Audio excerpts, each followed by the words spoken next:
for survival. Not everyone is going to make it.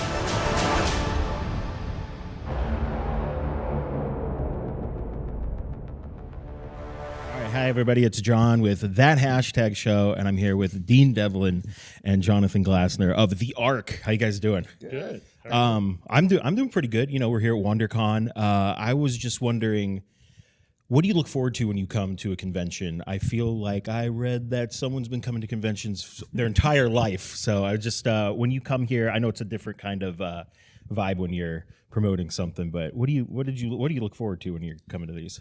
Long before I was making anything, I was dressing up in weird costumes and coming to these things. And in those days, they were only called Star Trek conventions. Oh, okay. they all the new names were since. But for me, it's the people who come here. You know, I think the world has an idea of who comes here because they don't come here. Right. But when you actually come here, you find that you'll see someone who works, in a gas station hanging out with a guy who's a federal judge.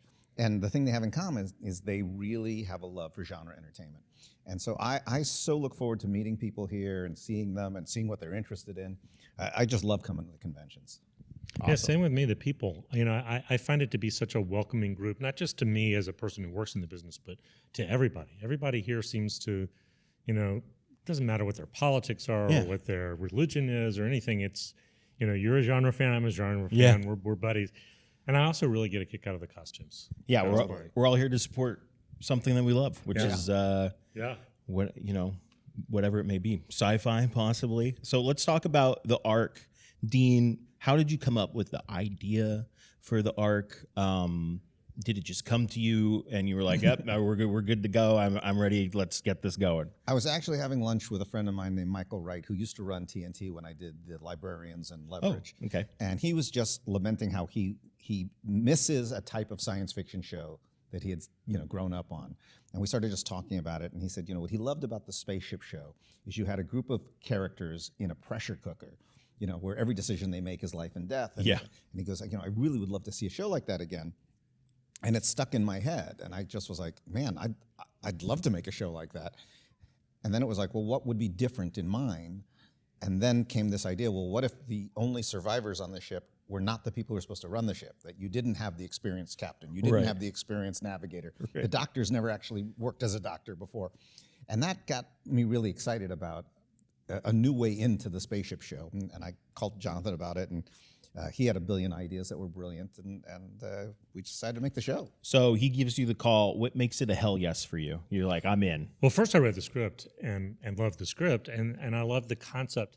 What I love the most about it is the idea of it doesn't have Captain Kirk or Picard, who you just know is going to figure it out and save the day. It's a bunch of people like you and me who are not trained for this, you know, who have to wing it and figure it out. And to me, that's the magic of the show. Is it's a bunch of people thrown into something they didn't plan to be thrown into. Right. You know. So, show's been airing for a little bit now. What have you been most proud of so far? You know, I think the thing that I've been really proud of, and I want to say a big thank you to SyFy for this, is that they had a very interesting strategy where they allowed the show to be in a lot of different places for free very early on to develop this community. Yeah. And because, you know, every time you do a show, a lot of people sample it the first week and then a whole bunch of people leave the second week. It's not for them, right? And that happened with us, except for then it just kept building back up week after week after week. And it was because these communities started forming where people really took an ownership of the show. It became their show. Right. And then they would get on Twitter and other places and start, like, you know, saying, you got to watch this show. And so I think the thing that for me has just been watching that community grow and seeing that they get it, they get the thing that we're trying to do, and that's just an incredible feeling. Wonderful. Most proud of so far? I think in terms of production, it's our casting. I think if I may say so myself, we nailed it on this cast. I think our cast is wonderful. And they've brought so much extra dimension to what we're writing, which is always such a pleasure as a writer. So yeah, the casting I think is my answer, and I think we're pulling it off. Great, perfect. So we've already gone over what you're most proud of. What are you most looking for? What do you want fans? You're like, I can't wait for fans to find out about this without spoilers. Without spoilers. Well, there's 4 episodes left, and it's fun because we go on social media and see how people react, and everyone's guessing where it's going, and I can tell you they're all going to be surprised. Good. Because I know with social media, it's like somebody, eventually it's like, but nobody so far. And there's 1 or 2 who are on track, but they're really few and far between. And those ones, I'm like, how did you figure that out? So yeah, weird. So my dad is a huge fan of the show. Oh, fantastic. He'll text me all the time. He's like, hey, I love the show. You got, watch it. I'm like, all right, Dad, I'll watch the show. And I said, hey, I'm interviewing some people from the ARK. Do you have a question? And he said to me, and I screenshotted it, and I'm going to show it to you now. He said, I really love the show, but he has no idea what a showrunner does. So do you have any comment on that for my father? Like, he loves the show, and he was like, oh, that's so cool that you get to interview people from the show. And he's like, I don't have. He wanted to know if we're getting renewed for a second season was the other question. Do we know if that's... Well, we have a big announcement to make right here, exclusively. Dad? And the announcement is, we don't know yet. Oh, okay. Sorry, Dad. But hopefully soon. that's cruel. It's fine. Cruel. It's fine. Do you want to explain what a showrunner is? A showrunner is kind of like the general manager of the store or the factory or whatever. We kind of oversee everything. Starting with the writing.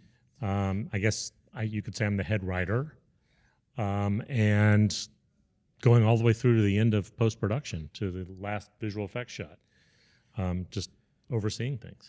Is there anything that SyFy have they given you a lot of leeway with stuff? Do you go to them with anything, and they're like, I don't know if we do that, or they've been like, just do what you got to do, and we love what we're doing. We give them every step of the way and get notes from them. So we give them the outlines for the scripts, then the first episode, and they give notes. And I'm happy to say for this network, it's been great notes. They're very smart executives, which is not always the case. Ooh. So again, we're at WonderCon. Have you ever walked the floor, like the dealer room, and just stopped and looked at something and been like, I need to have that immediately? Every time. Every time? What's something that you were like, yeah, okay, I'll talk to you in a minute. I need to purchase this right away. Well, what's actually, your favorite memorabilia? We were at WonderCon in New Orleans a couple months ago, and I saw a Stargate thing that I almost bought for him, and then I went, I bet he has it already. Did you have it already? No. No. It was something that somebody had made themselves. So, yeah. Oh, cool. Some crafter had made. But I have too much memorabilia as it is. My wife would tell you that our house is cluttered enough. So I usually want to buy something really badly and stop myself. The want versus the need. Yeah. Got it. Yeah, for me, it's if I see anything Doctor Who related, it's very hard for me to not jump all over it. Are you excited about new season Doctor Who? So Sorry. I'll tell you this. So when that last episode aired, and at the end, when David Tennant emerged as Doctor, I freaked out. I grabbed my phone and I texted David Tennant, and I said, "Are you kidding me? Number 10 is also number 14." My little geek heart just exploded. Yeah. And within 5 seconds, he texted back, "So did mine." Well, that's great. I will. Okay. Well, so thank you guys so much for joining us. I don't want to be like, let's talk about Doctor Who for another 40 minutes. I would. We might. Let's see. But thank you so much for joining us. This was a lot of fun, and I look forward to seeing. Nice meeting you too, and I look forward to seeing the rest of the ARK and see where we take this journey.